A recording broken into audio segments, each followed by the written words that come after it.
Múmias, pirâmides, faraós deuses. Por milênios, o Egito Antigo alimenta a nossa imaginação. Mas e se eu te dissesse que por trás de todo o ouro e dos hieróglifos existe um enigma muito maior, que desafia a nossa compreensão até hoje? Fica comigo até o final pra gente desvendar isso junto. Ah, e antes de começarmos nossa jornada, já deixa o seu like, escreve seu nome e de onde você tá falando aí nos comentários, porque a sua participação faz toda a diferença pra gente continuar trazendo essas histórias.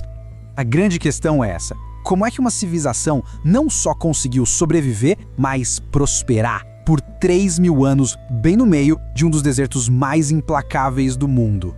A resposta, olha, é ao mesmo tempo simples e ao mesmo tempo gigantesca. O historiador grego Heródoto, lá atrás, já tinha matado a charada. A história do Egito não começa nas pedras das pirâmides, não. Ela nasce nas águas de um rio. Um rio que, ano após ano, teimosamente vencia o deserto para entregar o presente da vida. Então, para a gente realmente entender o Egito, a gente precisa voltar muito no tempo, para uma época em que o próprio planeta estava mudando.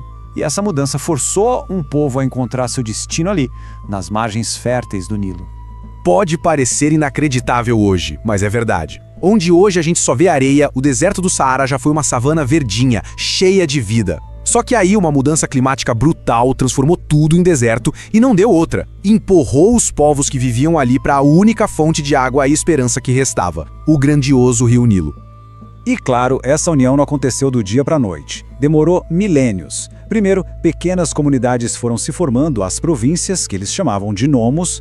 Com o tempo, elas se juntaram e formaram dois grandes reinos, o Alto Egito, mais ao sul, e o Baixo Egito, lá no norte. O ponto de virada mesmo, o momento decisivo, foi por volta de 3100 a.C., quando um rei chamado Menés unificou tudo, se tornou o primeiro faraó e criou basicamente o primeiro país da história da humanidade. E aqui, olha, tá o pulo do gato para entender o Egito. O poder do faraó não era só político, era divino. Ele era visto como a representação de um deus aqui na Terra, sabe? O elo de ligação entre os céus e os mortais. E foi essa crença que serviu como a cola que manteve a sociedade egípcia unida por tanto tempo. Com todo esse poder centralizado nesse rei-deus, o Egito começou a sua primeira grande era de ouro, o Império Antigo. Foi uma época movida por uma obsessão profunda pela vida eterna. Uma obsessão que eles materializaram em monumentos gigantescos feitos para desafiar o próprio tempo. Para os egípcios, a morte era só uma passagem, o começo de uma nova jornada. Eles acreditavam que a alma precisava do corpo físico para existir na eternidade, e é por isso que a mumificação era tão importante. E no fim da linha tinha o grande julgamento. O coração da pessoa era pesado numa balança contra a pena da verdade. Se o coração fosse leve, vida eterna. Se fosse pesado, bom, ele era devorado e a pessoa caía no esquecimento para sempre. Agora, para garantir que o faraó fizesse essa passagem em grande estilo, eles construíam tumbas monumentais. A grande pirâmide de Gizé, por exemplo, tem mais de 2 milhões de blocos de pedra. E o peso médio de cada um desses blocos? 2,5 toneladas. É o peso de um carro grande, mais SUV. Imagina só. E aí vem a pergunta de $1 milhão, né? A pergunta que fascina todo mundo até hoje. Sem guindaste, sem trator, sem nada disso, como é que uma sociedade da Idade do Bronze conseguiu fazer uma obra de engenharia tão absurda?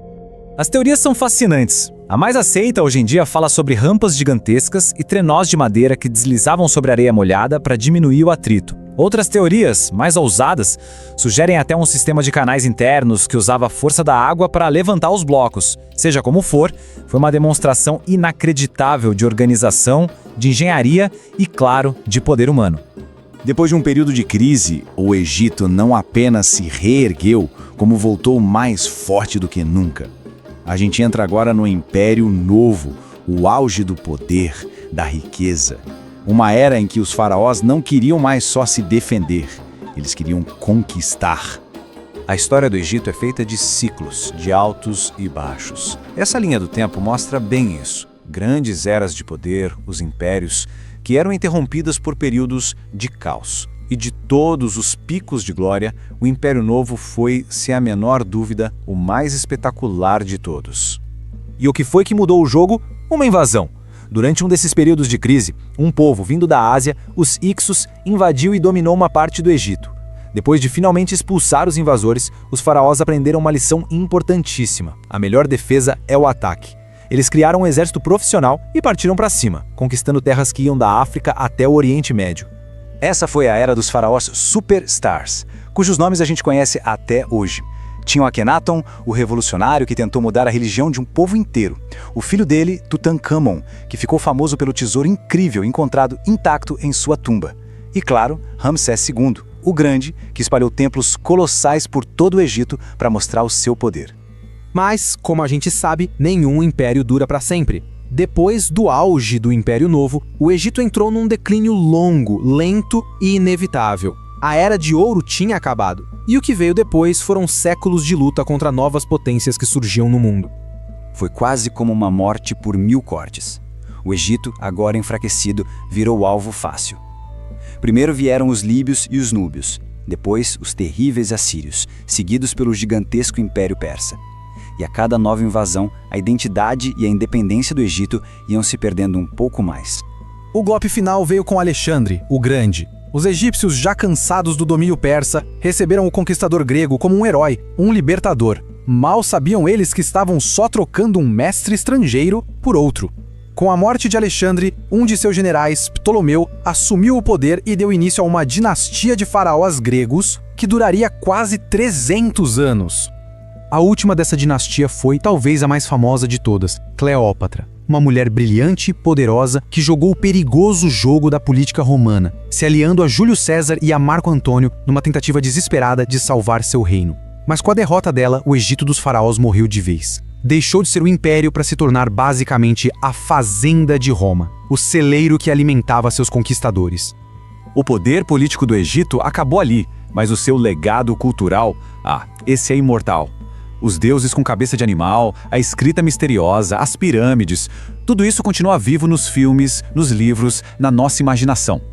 É a prova do poder de uma civilização que, de fato, ajudou a moldar o mundo que a gente conhece. Isso tudo nos traz a uma última reflexão. Mesmo depois de séculos de escavações, os arqueólogos dizem que a maior parte do Egito Antigo ainda está lá, enterrada debaixo da areia.